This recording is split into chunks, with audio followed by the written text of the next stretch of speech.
예를 들어 중국 같은 경우는 1년에 뭐 40기가에서 50기가 정도가 1년에 설치되고 있습니다. 근데 우리나라는 지금까지 설치된 총량이 태양광이 11.2기가인 것이죠.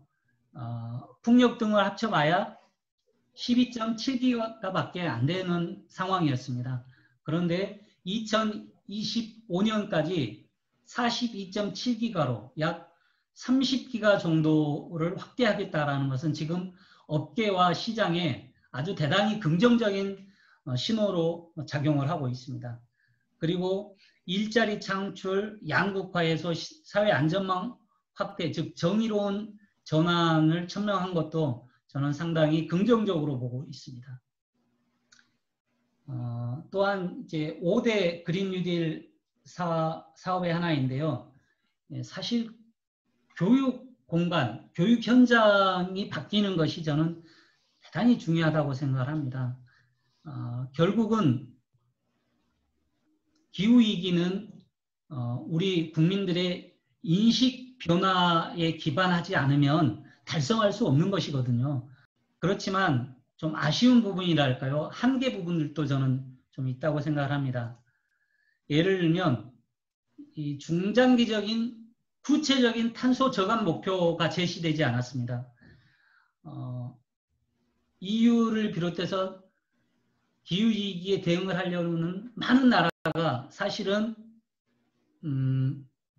2050년 탄소 제로 사회를 비전으로 하면서 구체적인 이 탄소 저감 목표들을 설정을 하고 있습니다.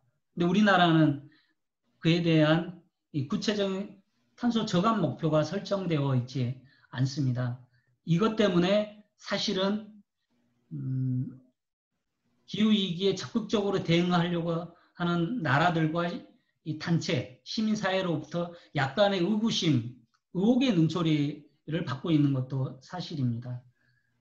정부가 저는 이 점을 보완해서 2050년 탄소 제로 대한민국을 비전으로 제시하고 2025년, 2030년, 2035년, 2040년 중장기적인 이제 탄소 저감 목표를 분명하게 설정하고 제시하는 것이 필요하다고 생각을 합니다. 그리고 한국 경제 규모 대비 투여되는 그린 뉴딜 사업비가 저는 조금 좀 부족하지 않나 그렇게 생각합니다.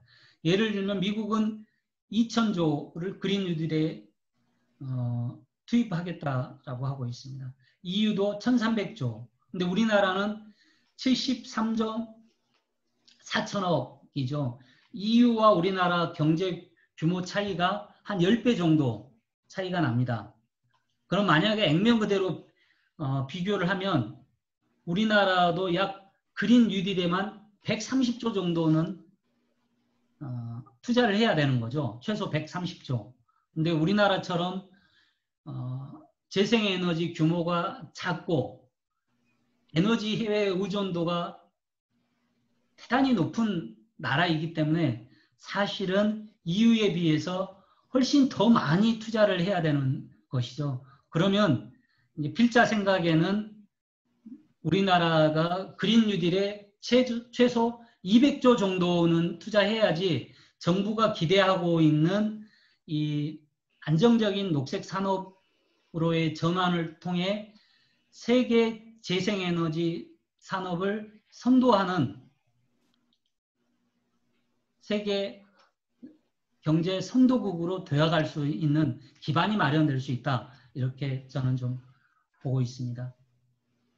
또 한편 재생에너지 제조업과 산업의 육성책이 사실 미흡합니다. 그러니까 시장을 12.7기가에서 42.7기가로 재생에너지 시장을 확대하겠다. 즉 시장 확대 정책은 아주 잘 나와 있지만 중요한 것은 재생에너지 제조업과 산업을 이렇게 강화하고 육성하겠다.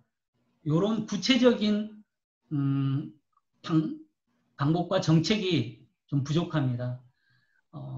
예를 들면 일본의 반도체 수출 규제할 때 우리나라가 소부장, 소재 부품 장비 국산화에 관한 구체적인 대안, 정책을 수립했지 않습니까? 이렇듯이 K 그린 뉴딜에 맞는 재생에너지 제조업과 산업 육성책을 제시해 줄 필요가 있다. 이 좀 보완이 필요하다는 것이죠. 그리고 여전히 이 우리나라 재생에너지 산업계 시민사회에서 가장 문제를 뭐라고 보고 있냐면요. 재생에너지 컨트롤 타워가 없다라고 보는 것입니다. 그러니까 재생에너지는 사실 산업부, 국토부, 환경부, 농림축산부 등등등등 비롯해서 수많은 정부, 이 중앙부처 간의 조율, 또 중앙정부와 지방정부 간의 정책 조율이 필요한데 현재는 산업통상자원부, 신재생정책 산업단 내에 이 신재생정책과